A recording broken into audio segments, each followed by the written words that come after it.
সাগরে সতেজ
শিখে নিয়েছি, আমি অসমীয়া বুঝতে পারি, আমি বড় বুঝতে পারি, একটু একটু প্রবলেম হয় যে একটু আস্তে আস্তে বললেই আমি বুঝতে পারি, কিন্তু আমার বক্তব্যটা হচ্ছে আমি বাংলা ছাড়া কোনো ভাষায় কথা বলবো না।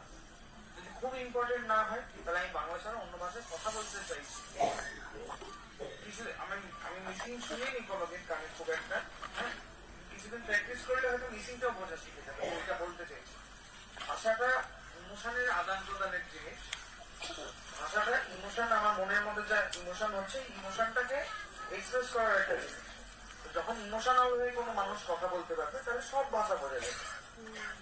এটার জন্য আলাদা করে আচ্ছা ও বড় বলছে কি বলছে আমি তো বুঝতে পারছি না, মনোযোগ দিয়ে মুখের দিকে তাকালেই সব বুঝতে পারবে। আগেকার দিনে তো কোনো ভাষা ছিল না, তো মানুষরা কি করে বোঝাতো, তাই না? সবাই এক্সপ্রেশনটাকে বুঝতে শিখবে। লোকাল যা ল্যাঙ্গুয়েজ আছে সব তোমরা বাঙালিরা অ্যাডাপ্ট করবে, ঠিক আছে? এটা দায়িত্ব।